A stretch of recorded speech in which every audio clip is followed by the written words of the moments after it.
Wait, say it again.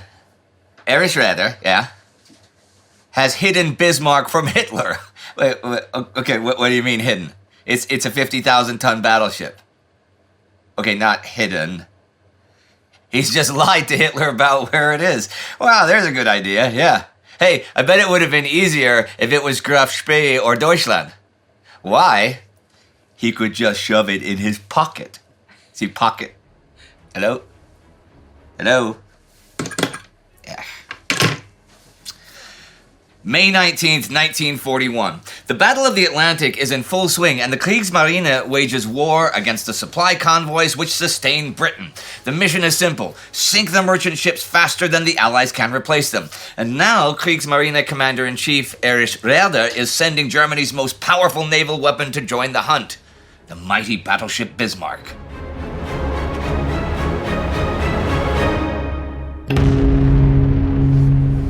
I'm Indy Neidell. This is a World War II in real-time miniseries.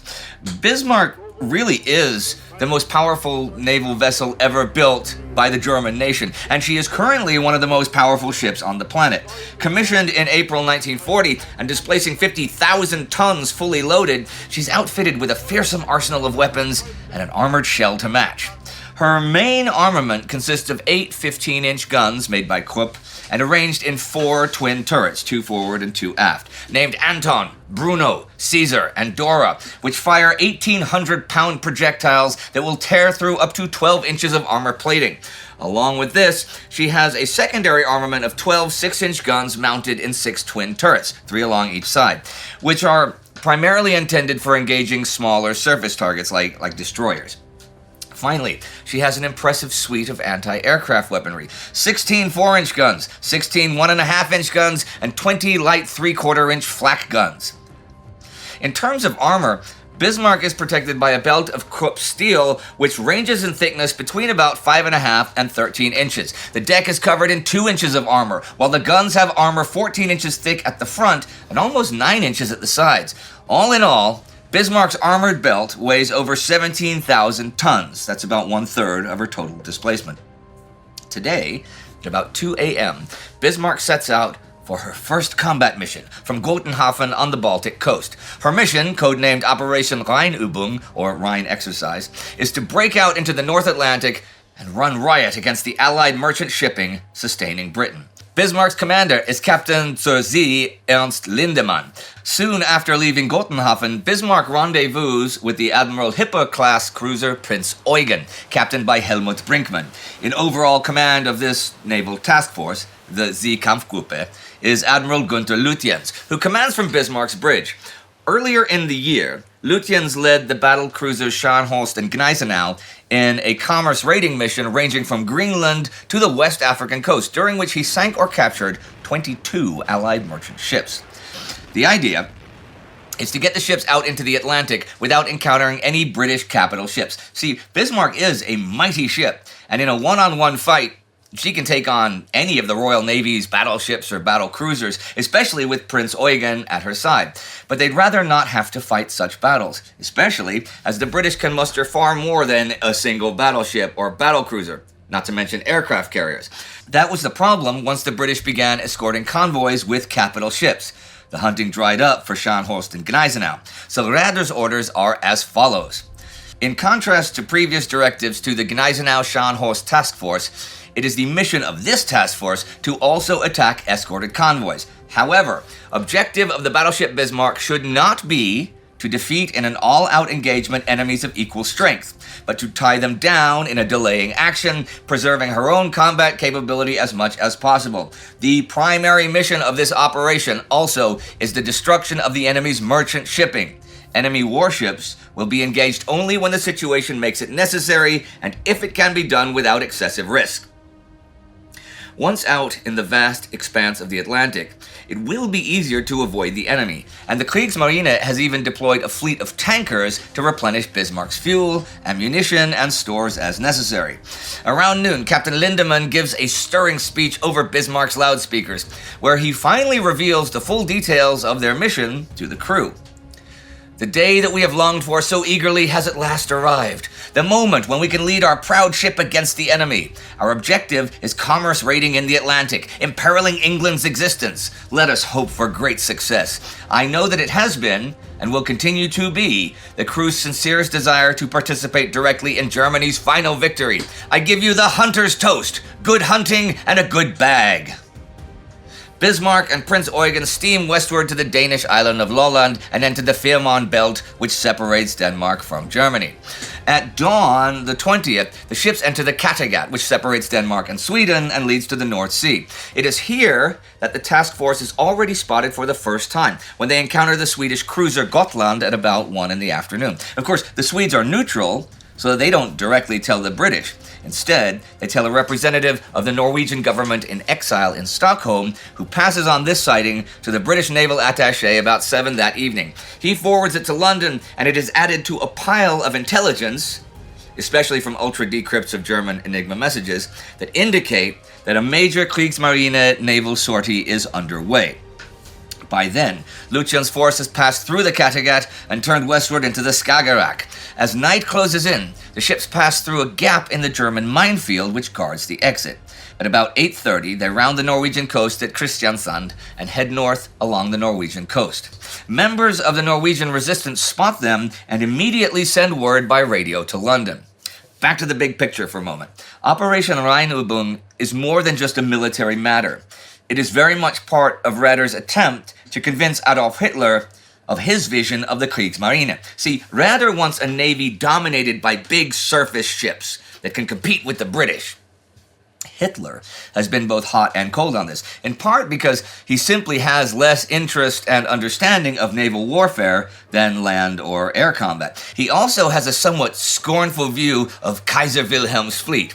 As he sees it, the Second Reich spent years and immense sums of money building a fleet to compete with the Royal Navy, and in the end, it did little to help Germany in the Great War. The other option on the table is that proposed by Karl Dönitz, who claimed that he could win the war with a force of 300 U-boats. Still, as Hitler took Germany closer and closer to a major European war, it looked like Raeder had won the battle. Hitler gave his approval to a highly ambitious naval expansion which prioritized surface vessels over submarines. Plan Ziel called for the construction of 10 battleships, 15 pocket battleships, 4 aircraft carriers, 5 heavy and 44 light cruisers, 68 destroyers, 90 torpedo boats, 27 ocean-going submarines, and 222 smaller U-boats by the year 1948. But progress is slow. Germany will never devote the industrial capacity necessary, so the Kriegsmarine is still nowhere near capable of going toe-to-toe with the Royal Navy. So for the most part, it has been Karl Dönitz's U-boats really fighting the Battle of the Atlantic. The powerful surface vessels that Germany does possess have played a role, sure, but it has been limited in comparison to that of the U-boats. By now, the U-boats have sunk around 3.7 million tons of Allied shipping, while surface ships have managed just 875,000. However, Raeder sees a chance for his surface fleet to make a real splash.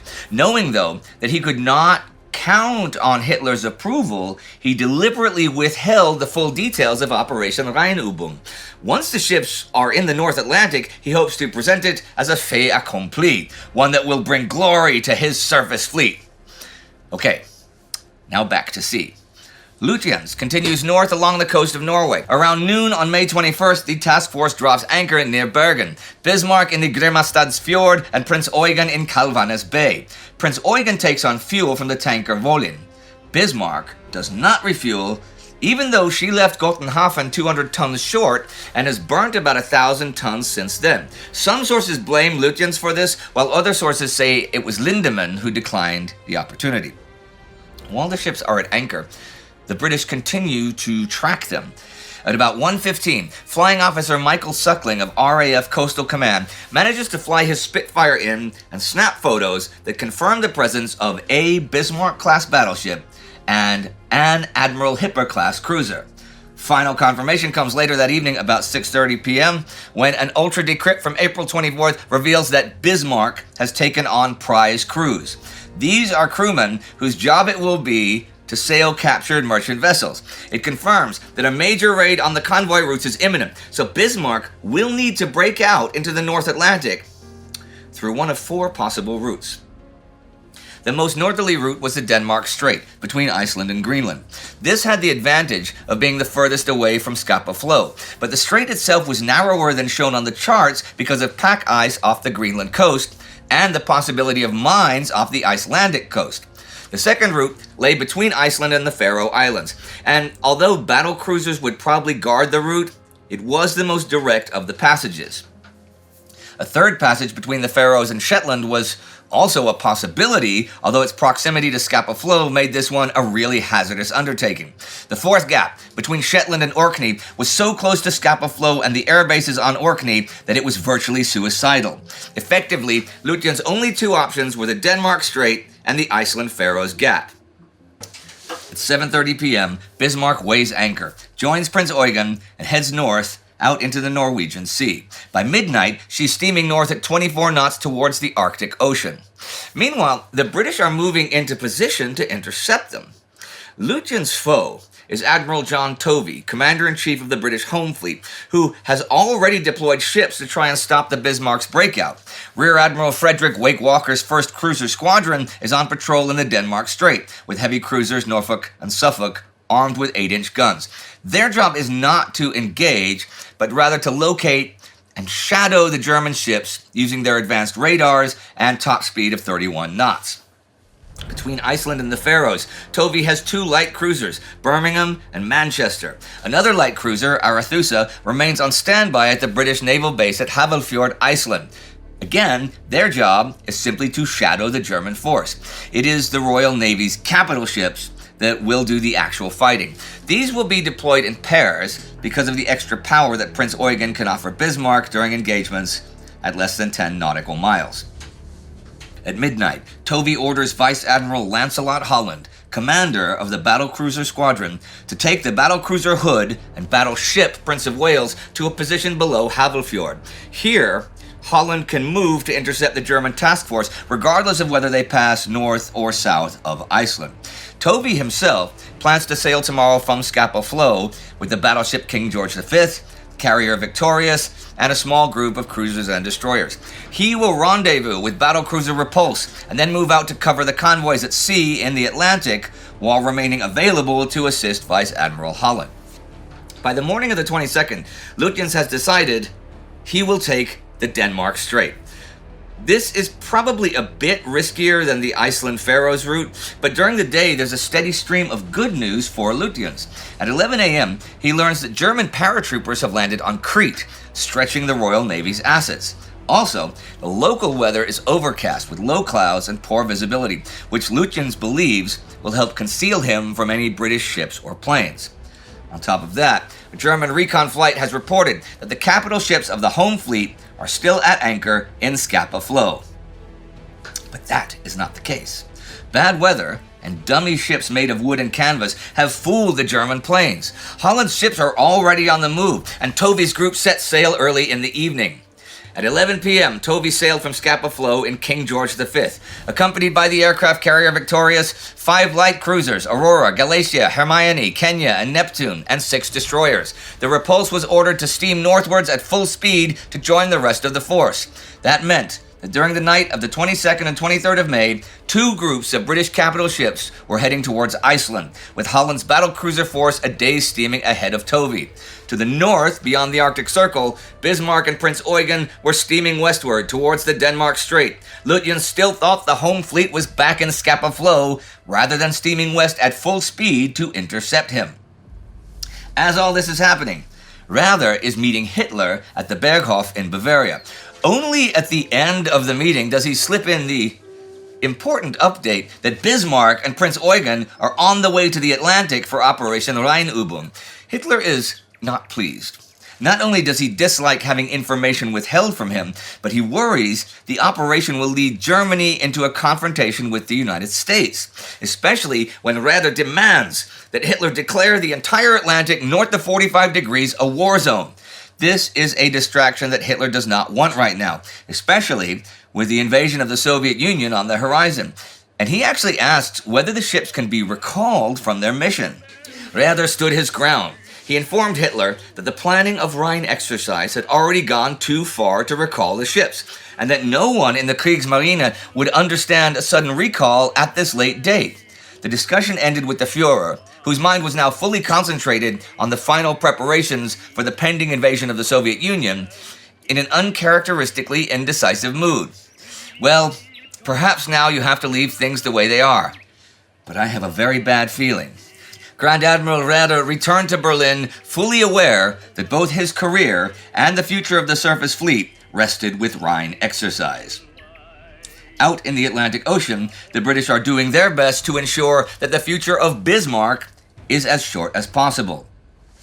Tovy's gang meets up with Repulse in the early hours of the 23rd, by which time Bismarck and Prince Eugen are approaching the northern end of the Denmark Strait.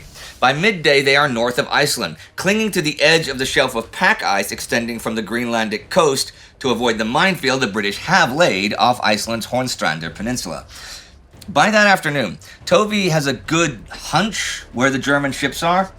The two southernmost passages have been checked and double-checked by reconnaissance planes with no sign of the enemy. This leaves the Iceland-Faroes Gap and the Denmark Strait. Tovey's hunch is that Lutyens will take the strait, but a hunch isn't quite enough to go on. What he really needs is a sighting. This he finally gets when Bismarck and Suffolk spot each other at pretty much the same time. At 7:11 p.m., alarms go off aboard Bismarck and Prince Eugen when a lookout spots the enemy about 8 nautical miles away in the fog. Prince Eugen's code team decipher the ship's radio signals and identify it as Suffolk. The scenes are similar on Suffolk. At 7:22 p.m., able seaman Newell, his binoculars watching the Suffolk starboard quarter, shouted, "Ship bearing green 140. A moment later, 2 ships bearing green 140. There they were, emerging out of the mist like charging behemoths, about 7 miles behind the Suffolk, but quickly overtaking her. The Suffolk was dangerously close to the massive 15-inch guns on the Bismarck's 2 forward turrets, Anton and Bruno. A quick shiver of fear ran through Captain Ellis. He'd hoped, even expected, to spot her first. He had no plans to become her first victim. Full ahead both, hard a port. The chief engineer fed full power to her screws as the Suffolk heeled to the right, making for the edge of the fog bank.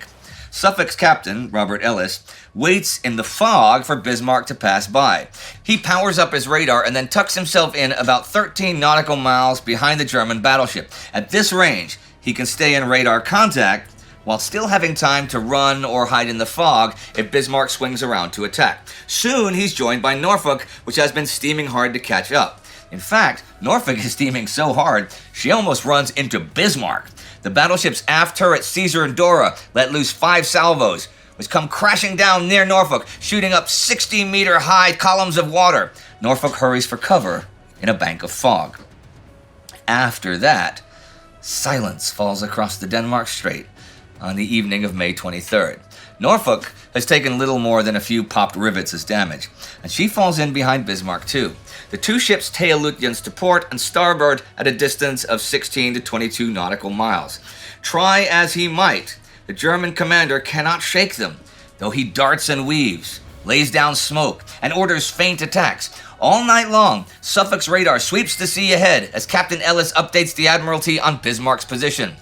Hood and Prince of Wales were less than 300 miles away and closing fast. On board the Hood, when Vice Admiral Holland heard that the Bismarck had been sighted, he worked out the positions of the 2 forces on the chart, then ordered an increase of speed to 27 knots and altered course to 295 degrees. His plan was to intercept the German ships before dawn the following day. He knew that, despite their individual handicaps, the Hood and the untried Prince of Wales could take on the Bismarck, while Wake Walker's 2 cruisers could keep the Prince Eugen occupied. At least on paper, it looked like he would enjoy a superiority of both numbers and firepower over his German opponent.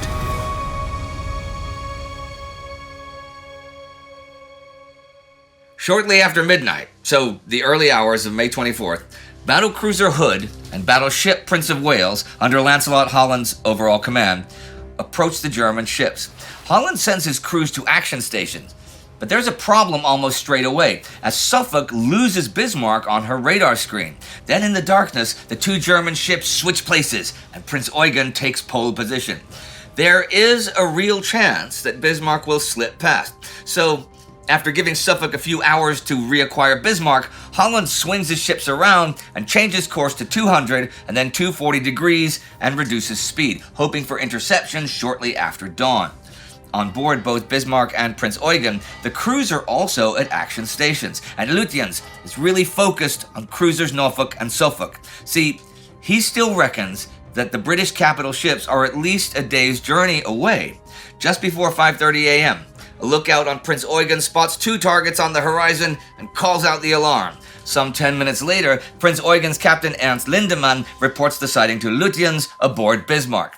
Given the distance, Lindemann reports it as two cruisers, rather than Hood and Prince of Wales, who it actually is. At the same time, the British spot the German ships. A lookout on Prince of Wales calls out, "Enemy in sight! Enemy in sight!" Range is about 15 nautical miles, but because the profiles of a Bismarck-class battleship and an Admiral Hipper-class heavy cruiser are quite similar, the British aren't immediately sure which ship is which. The distance is right on the edge of effective range for Hood and Prince of Wales, with standard doctrine being to open fire at 12 nautical miles. Hood continues to charge forward at 28 knots, her turbines screaming and her superstructure straining with exertion. On the bridge, Holland listens in as the range is called out every few seconds. At this speed, he knows he will not be in firing range for at least 15 minutes. The range is actually a problem defensively for a while, as Hood has very weak deck armor and is vulnerable to plunging fire, shells coming down at a very steep angle. Once Hood is within 9 miles of the enemy, the risk from plunging shells decreases. But given what has been the German tendency of trying to avoid combat with British capital ships, 15 minutes might allow Bismarck to escape, so Holland decides to aggressively close the distance. More than 3,000 British sailors' fates hinged upon his decision. So possibly did the outcome of the Battle of the Atlantic. Standing beside him, the Hood's Captain Ralph Kerr waited. A half-mile away, on his starboard beam, Captain Leach waited. The ships pounded on as the range closed. It was really only a few seconds, but it seemed like hours before Holland spoke. "Make to Prince of Wales. On my signal, alter course 40 degrees to starboard." At 5:37 a.m., the Hood heeled over in a high-speed turn. The Prince of Wales nailed to her beam. The two ships settled on a new course of 280 degrees. The Bismarck would be in effective gun range within 5 minutes. Vice Admiral Holland had gambled again. The new course turns Hood and Prince of Wales towards Bismarck, and Lutyens realizes that he must be facing enemy capital ships, as no cruiser would make such an aggressive move against his ships. At 5:39, Lutyens changes course, starboard to 265 degrees, in order to maintain distance a little longer while they figure out who they're up against. Lutyens has already made up his mind and is determined to fight. So too has Holland. At 5:49, Holland swings to close the distance again, now heading 300 degrees. This new course does not reduce the time that Hood spends in the danger zone, but it also means that for the next few minutes, Hood and Prince of Wales will lose half their firepower, as they cannot bring their rear turrets far forward enough to fire on the Germans. It's a difficult trade-off, but Holland does still have 10 heavy guns in total, 6 14-inch guns on Prince of Wales and 4 15-inch guns on Hood, versus Bismarck's 8 15-inchers. Once the ships are within 9 nautical miles, he plans to change course so he is parallel to the Germans, which will allow him to bring all 18 of his heavy guns into play. At 5:52, range is down to 12 miles, and Holland orders his ships to open fire. Hood is first to let loose. Vice Admiral Holland turned to Captain Kerr. "Execute." Kerr at once ordered, "Open fire." The senior gunnery officer shouted into the sound-powered telephone, "Shoot." Then came the always incongruous tinkle-tinkle of the ready bells in the gun director tower that preceded the great roar of the main guns and the thick clouds of bitter brown cordite smoke that spewed from them. 4 15-inch shells, each weighing around 1,600 pounds, flew out of the Hood's barrels. Over on Prince of Wales, Captain Leach also gives the order, and she lets loose with her first salvo of 14-inch shells about a minute later. At this range, it takes almost a minute for the shells to travel to their target. Both ships are trying to straddle the enemy, a gunnery method which involves watching for their shell splashes, seeing where they land in relation to the target, short, long, port, starboard, so forth, and correcting their aim until they have the enemy's range locked in. From there, the fire control system takes over and can track the target. At 5:53, the first shell splashes start landing around Lutyen's task force, now at a range of about 11 miles. Straight away, there's a problem for the British, though. See, Holland has ordered both his ships to fire on the leading German ship, which he assumes is Bismarck. But it is Prince Eugen that is now in the lead.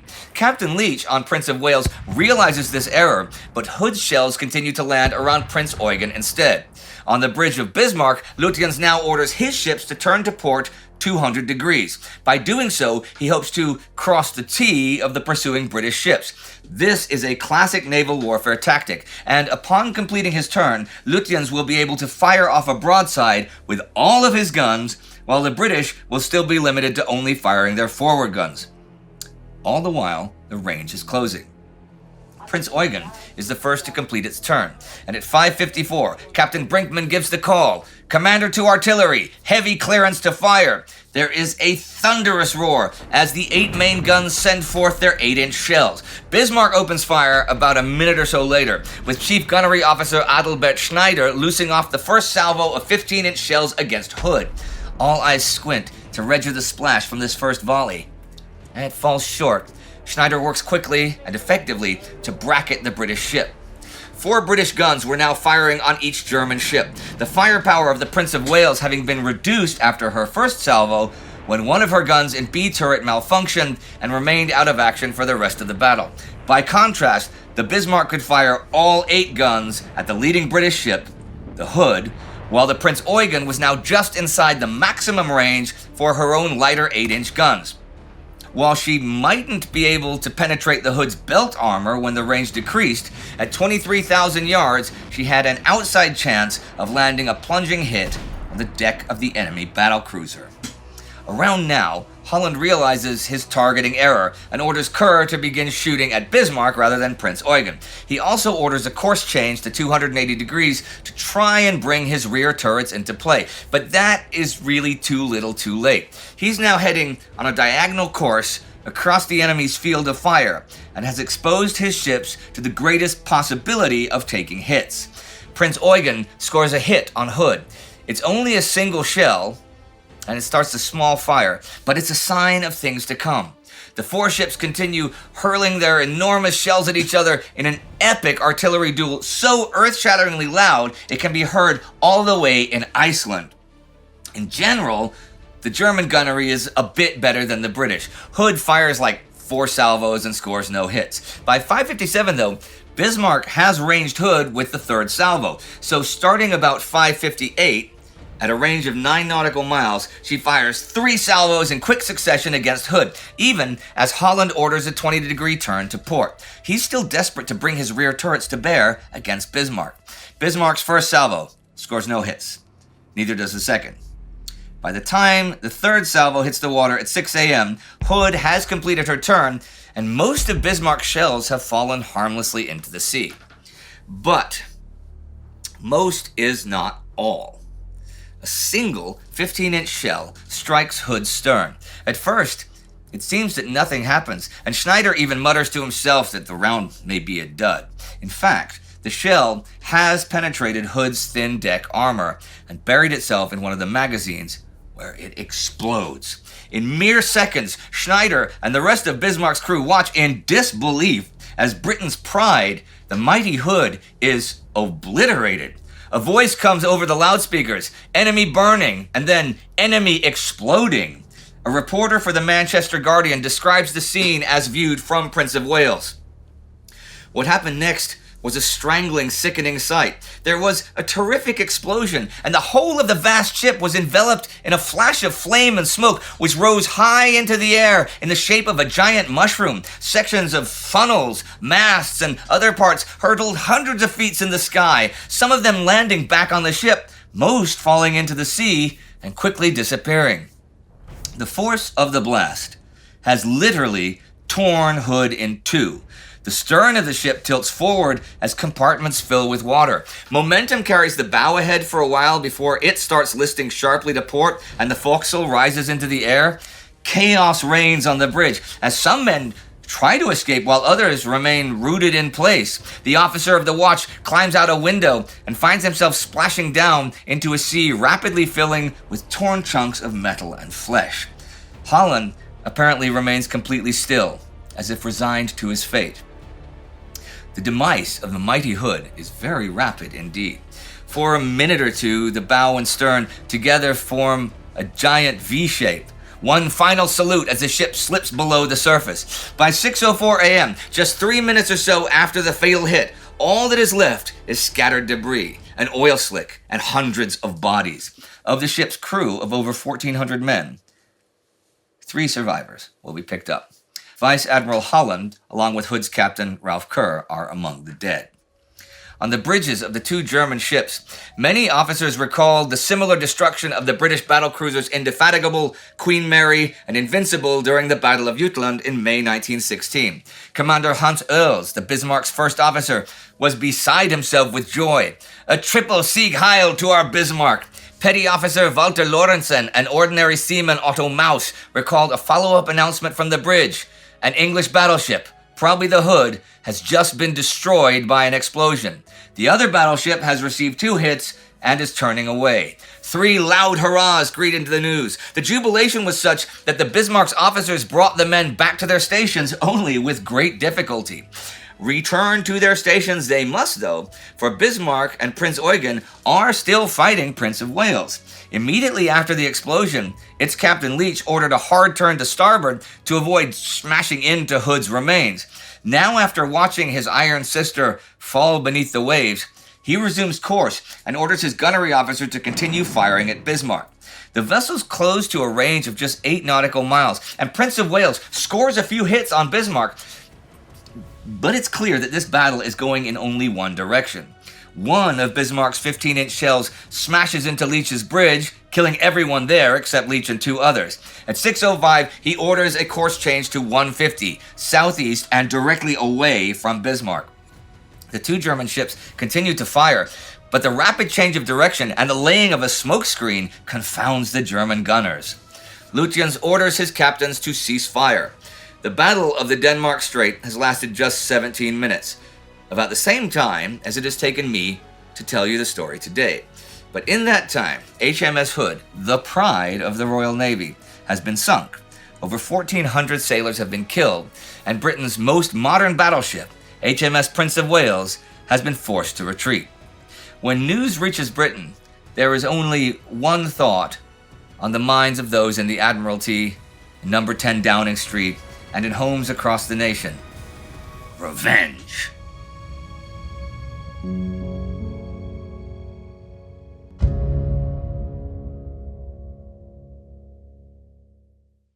We rejoin the action about 10 minutes after the sinking of Hood. The German crews celebrate their victory, but on Bismarck's bridge, a debate breaks out between captain of the Bismarck, Ernst Lindemann, and commander of the task force, Günther Lutyens.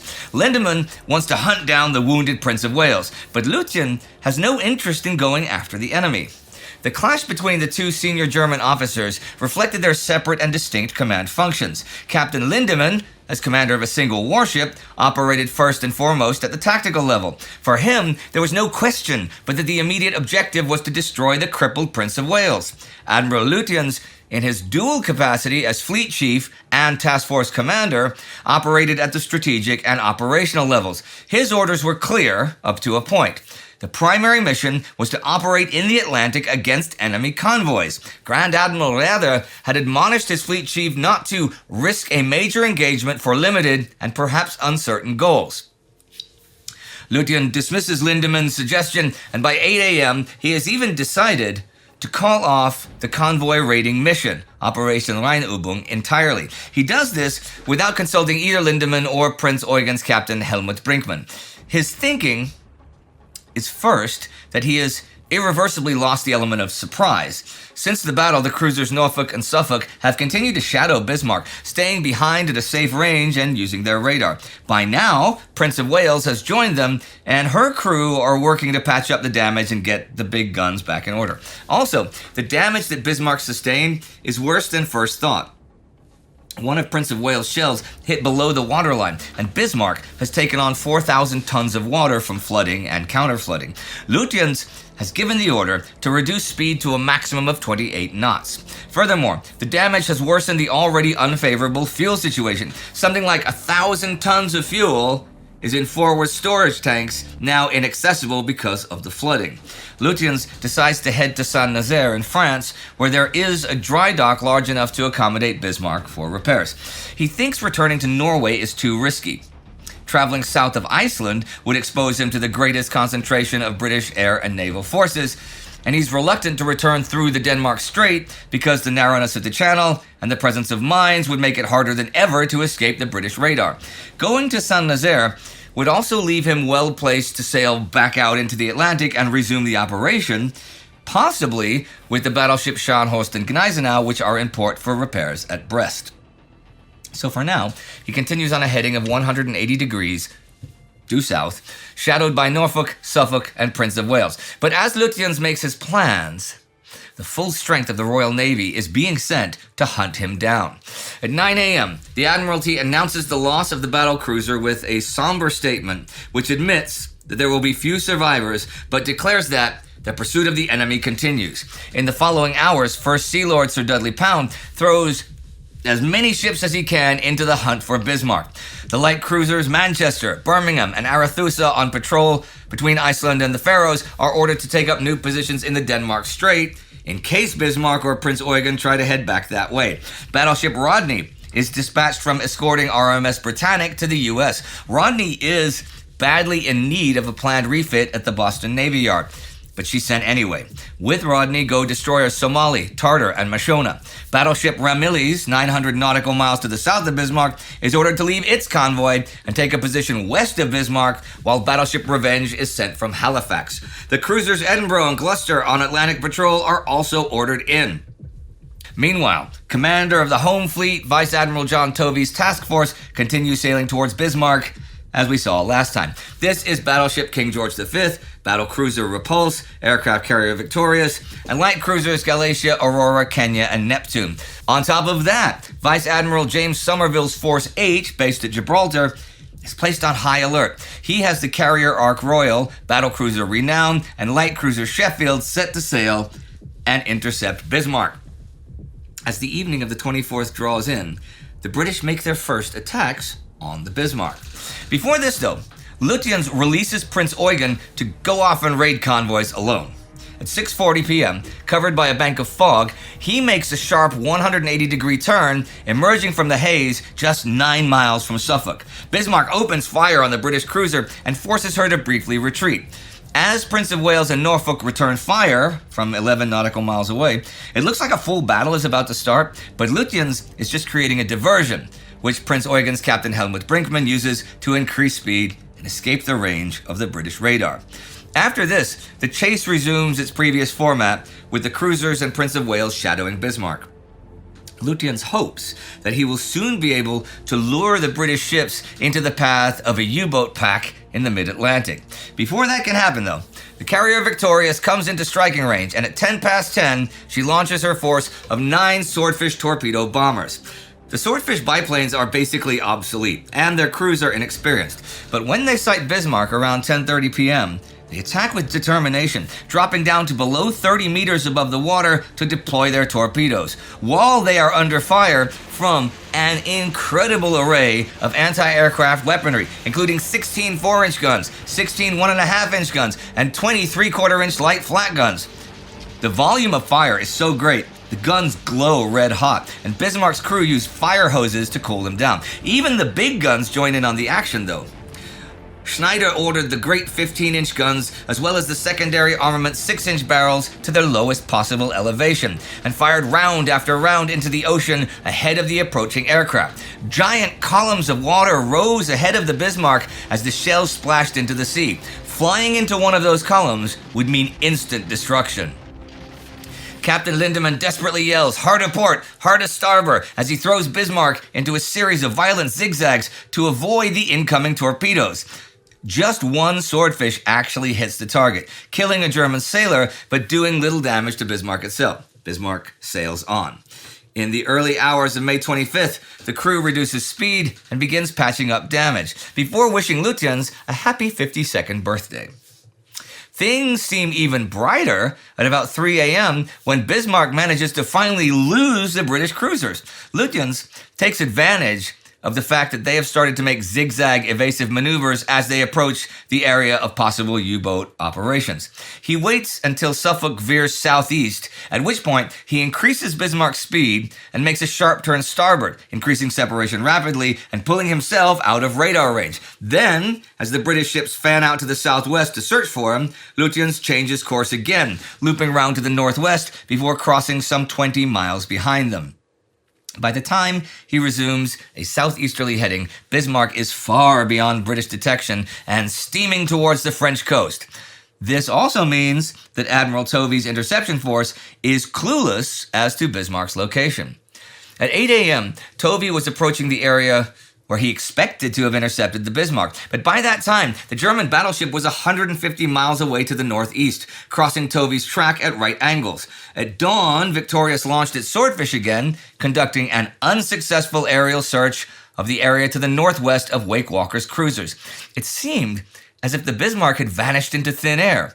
Worse, it would be almost 24 hours before the British had any firm news of her. It was an extremely tense period. And while Tovey and his superiors in the Admiralty tried to guess where Lutyens might be heading, warships and search aircraft combed the North Atlantic, searching for the elusive battleship. I won't go into a huge amount of detail about this search, but it really is a frantic time. Bismarck is out there, somewhere in the vast expanse of the ocean, and the British have no real idea where she is or what she's up to. Their biggest fear is that Bismarck is undamaged, and that she manages to rendezvous with a German tanker, increasing her range and freeing her to prey on the 7 Allied convoys now at sea in the North Atlantic. On the British side, fuel is becoming a real issue too. At noon on May 25th, Wake Walker's cruisers head back to Iceland. Victorious returns to Scapa Flow in the early afternoon, Repulse heads to Newfoundland shortly afterwards, and Prince of Wales goes back to Iceland at nightfall. Fortunately, the British have a stroke of luck, and they have Lutyens to thank for it. See, since the very start of the mission, the German commander has been very liberal when it comes to sending radio message. Prince Eugen's Captain Helmut Brinkmann has already noted his worries about this in his diary, commenting that a skilled intelligence service can get valuable information even from fragments of radio signals. The British managed to triangulate some of the messages that Lutyens sent after breaking away from the cruisers. This gives them a better idea of where Bismarck might be heading, and Tovey turns his ships around to head east.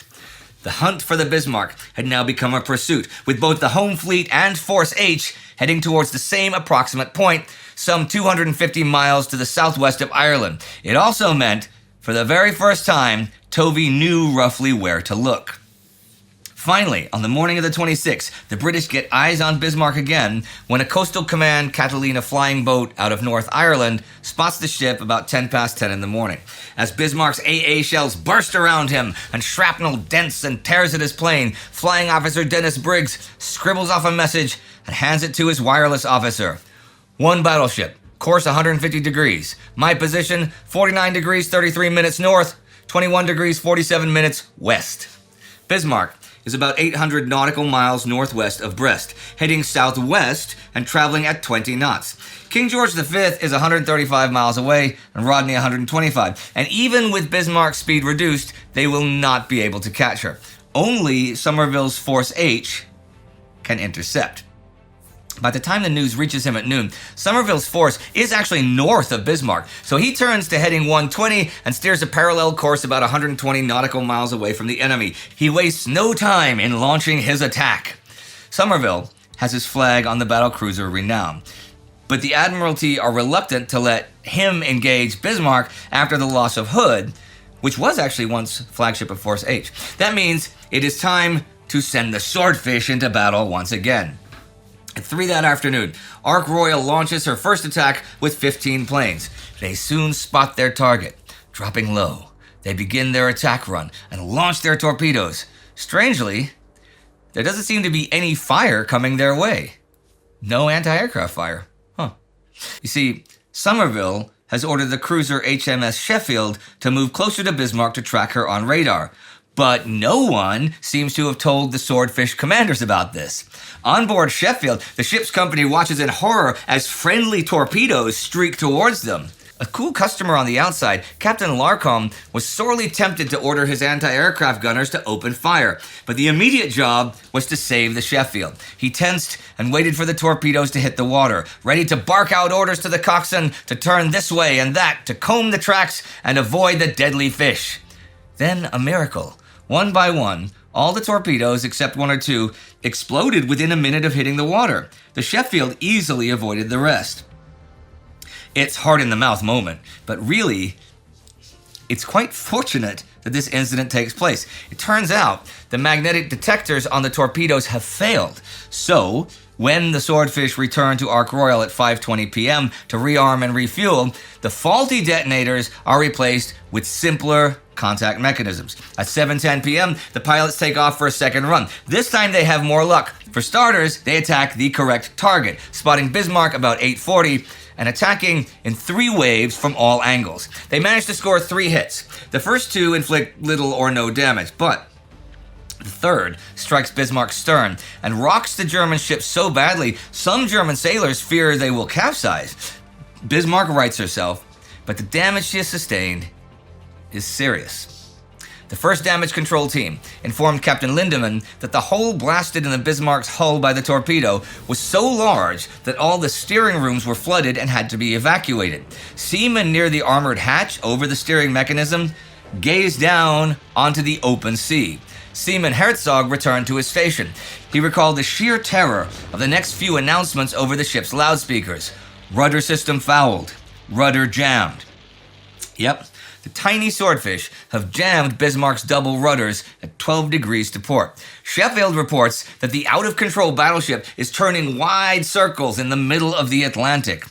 For the next hour or so, Lindemann works desperately to fix his battleship. He tries to balance the rudder by varying the power of the port, center, and starboard engines, but no combination of full ahead, half ahead, or astern seems to make a difference. As soon as Bismarck reaches any real speed, the massive twin rudder bites into the sea and begins turning the ship. The damage control crew consider sending divers down into the flooded engine compartment to cut away or to blow off the rudders, but these plans are abandoned as the seas are too rough. Still, by about 10 p.m., Lindemann has got the battleship sailing in a straight line. But speed is down to just 7 knots, and he's had to adjust course into the wind to the northwest, which is the complete opposite direction to where they actually want to go. Lutyens remains on the bridge. He has turned over all possible outcomes in his head, and although the British will most likely wait until dawn, he figures this is the end for him and his ship. There is no possibility of aid from other vessels. Scharnhorst and Gneisenau at Brest aren't seaworthy, and any and all destroyers and U-boats out there are struggling in the heavy winds and choppy seas. The weight of history sits heavy on the commander. A veteran of World War I, Lutyens was too painfully aware of the high sea fleet's inglorious rebellion in 1917, revolution in 1918, and scuttling in 1919. And then there was December 1939, when Captain Hans Langsdorff had scuttled the Graf Spee off the River Platte rather than sortie against 3 British cruisers. For the stiff, duty-bound Lutyens, there could be no talk of scuttling or of surrendering his ship. If 2,220 officers and men had to be sacrificed, then that was the price the task force commander was willing to pay. With his mind set, Lutyens prepares for his final battle. He informs the Kriegsmarine of his intentions. We will fight to the last shell. Long live the Führer. It's now the small hours of May 27th, but not on the high seas, at the Berghof in Bavaria. Just after midnight, Adolf Hitler is informed of Bismarck's situation as he sits with his Luftwaffe adjutant Niklaus von Below. Years later, Below will recount Hitler's reaction in his memoirs. He at once dictated to Below a reply to Lutyens. All of Germany is with you. Whatever can be done will be done. Your sense of fulfilling your duty will strengthen our folk in its struggle for survival. Adolf Hitler. Then silence fell on the Duumvirate at the Berghof as the harsh reality of the pending loss of the Bismarck set in. Finally, Hitler asked about the number of lives at stake. Roughly 2,300, Belov replied. Hitler then became livid. During the night, Belov recalled, Hitler became ever angrier and more enraged. He stated he would never let another battleship or cruiser out into the Atlantic. It's hardly surprising that the mood on board the ship is pretty despondent too. The crew know what's coming, especially when Lutyens announces they can help themselves to anything they want from the ship's stores. Although most of the older hands have made their peace, some of the younger men cling to slender straws of hope. Maybe some of the Luftwaffe's long-range Condor bombers will rescue them. Or what about Karl Dönitz's U-boats? Surely some of those gray sharks must be closing in on the British. It doesn't help that the crew have no real chance to get any rest either. Overnight, HMS Sheffield stops shadowing the ship and is replaced by 5 destroyers under Admiral Philip Wian. HMS Maori, Cossack, Sikh, Zulu, and the Polish ship ORP Piorun spend the night peppering Bismarck with gunfire, torpedoes, and flares.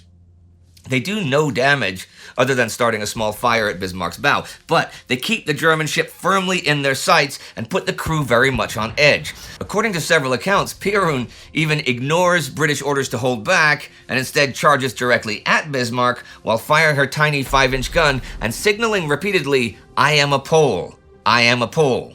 She remains undamaged. The destroyers are just the warm-up act. The real show begins when the British capital ships arrive. At about 8:45 a.m., Vice Admiral John Tovey's battleships King George V and Rodney sight the Bismarck, which is on an erratic northerly course at a range of 12 nautical miles. At 8:47, Rodney opens fire with her 3 16-inch guns, joined a minute later by King George V with her forward 14-inchers. 3 minutes later, Bismarck responds. Her gunnery is still very impressive, and by her 3rd salvo, she has straddled Rodney. But Bismarck is outgunned by sheer weight of fire. Soon the 2 battleships are joined by cruiser Norfolk, which lets loose with her 8-inch guns. There's now a maelstrom of shells crashing down around Bismarck, splashing up gigantic columns of water. The 2 British battleships continue closing the distance, and it's not long before shells start hitting home. At 8:59, Rodney knocks out Bismarck's forward gun director, reducing the accuracy of her fire. By now, King George V has maneuvered into a position where she can bring all of her main guns to bear on the target. Both ships are straddling Bismarck, meaning shots have been observed in front of and behind the ship, so they have the range, and further hits are inevitable. Not to be left out, heavy cruiser Dorsetshire arrives and joins in the fun. Shortly after 9 a.m., one of Rodney's 16-inch shells destroys one of Bismarck's 2 forward turrets and disables the other, killing hundreds of men in seconds. After another 20 minutes, all 4 of Bismarck's main turrets are out of action. The British warships close in and fire point blank at Bismarck, using more than 2,800 shells total during this final engagement. By that time, 9:30 a.m., as well as her main guns being out of action, much of her secondary armament was also silenced by damage to the turrets themselves, or to the secondary gun directors. The Bismarck had been battered into submission in just under 3/4 of an hour, and she had become little more than a floating wreck. Surprisingly, her watertight integrity was still good. Her armor still protected her hull from the worst penetrating hits, but her superstructure was now a battered shambles of wrecked steel, and fires were raging from stem to stern. In other words, the battleships could wreck the Bismarck, but they were unable to sink her. By this point, both Captain Lindemann and Admiral Lutyens have been killed. The order to abandon ship has been given, and those who aren't already dead or trapped in the compartments below deck scramble to escape into the sea. One of the few survivors will later recall the harrowing scenes as he searched for a way out. Everything up to the bridge bulwarks had been destroyed. The hatches leading to the main deck were jammed shut. Flames cut off the whole forward part of the ship. Hundreds of crewmen lay where they had been hit, in the foretop, on the bridge, in the control stations, at the guns, on the upper deck, and on the main and battery decks. Now, before his death, Lindemann gave the order to scuttle the ship. The watertight doors were opened and charges were placed, which detonate at about 10:20 a.m. Bismarck begins listing badly and starts sinking by the stern. By then, the two British battleships have to leave as they are running low on fuel. It is left to cruiser Dorsetshire to deliver the coup de grace with her torpedoes at 10:24. Less than 3 days after she sank the pride of the Royal Navy, Bismarck follows HMS Hood to a watery grave. The list to port had increased markedly, and she slowly rolled over onto her mangled side. Pieces of her superstructure began to break away, and her four turrets fell out of their barbettes into the churning sea. After all, only gravity had been holding them in place. Those crewmen who still remained on her blazing upper deck scrambled onto her exposed hull, while others tried desperately to swim to safety before they were sucked under. Then she slowly rolled over even further, and at 10:40 a.m., she slipped gurgling and hissing beneath the waters of the Atlantic Ocean.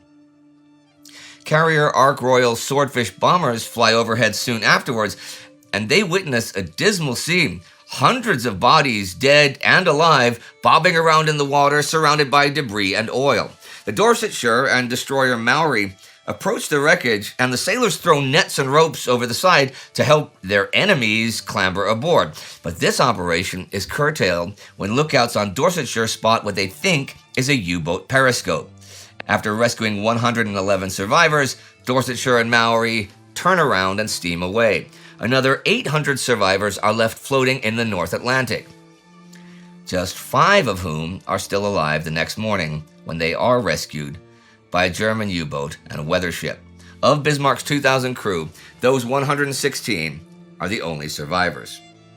When the news reaches London, it is greeted with unbridled joy. British Prime Minister Winston Churchill announces the sinking to the House of Commons, and his words are drowned out by a huge roar of approval. King George V, Rodney, and their accompanying destroyers are greeted with cheering crowds and the honking of ships' horns when they arrive at Loch Ewe in Scotland. Ark Royal gets a similar reception when she returns to Gibraltar. And that is it for the pursuit of the Bismarck. But this battle has big ramifications that will shape the course of the war. After the battle, U.S. President Franklin Roosevelt wires his congratulations to Churchill on what he calls the fine tracking down of the Bismarck. The president tells the prime minister the whole Bismarck saga has given him the political leeway to deepen America's involvement in the war to a degree that would have been impossible just 2 weeks ago. FDR is still short of declaring war, of course, but the evening of May 27th, he uses one of his fireside chats to announce some significant new measures to the American public. The president first lays out the threat that Hitler and the Nazis pose to America and the entire world, which has been demonstrated so painfully by the losses of merchant ships. He reiterates the importance of supporting democracies like Britain, not just in idealistic terms, but also for self-interested reasons of economics and security. He also reminds his people of the United States' long history of defending the freedom of the seas. Across the nation, Americans sat silently by their radio sets and listened, the largest radio audience in U.S. history. The president told them he had decided to take all measures he thought necessary to ensure that the war materials the United States was shipping to Britain under the Lend-Lease Act would get through. There would be more American warships, more American planes, more American fighting men devoted to the cause of helping the British. This, he said, was America's best defense. Finally, he revealed the news that he had just issued a proclamation declaring an unlimited national emergency, which required strengthening the defenses of the United States to the extreme limit of our national power and authority. Churchill is overjoyed. With Prince Eugen still lurking out there somewhere in the Atlantic, he hopes that perhaps it might somehow end up in an engagement with American warships, removing further the barriers for America's entry into the war. But this confrontation will never take place. See, Prince Eugen has taken a fair amount of damage to the port engine, port turbine, and propeller, and is unable to generate full power. At midnight on May 30th, Captain Helmut Brinkmann makes a course for Brest, arriving June 1st. Still, the U.S. Navy's involvement will only increase. By September 1st, the Americans have assumed convoy escort duties. 10 days later, Roosevelt orders his ships to shoot on sight at any Axis vessel threatening an American-escorted convoy. As torpedoes are exchanged and American sailors die, public support for entering the war increases. On the German side, this is another nail in the coffin for Erich Raeder's ambitions of a large surface fleet that might compete with the Royal Navy. In February 1942, Prince Eugen, Gneisenau, and Scharnhorst will slip through the English Channel and head for home ports in Germany and Norway. Evading the British defenses does provide a bit of a morale boost, but it shows the Kriegsmarine is unwilling to risk its capital ships out in the Atlantic. As Raeder's star falls, it is Karl Dönitz and his U-boats who gain the upper hand in this power struggle, and it is they who will fight the Battle of the Atlantic from here on out. Raeder's end comes about a year later.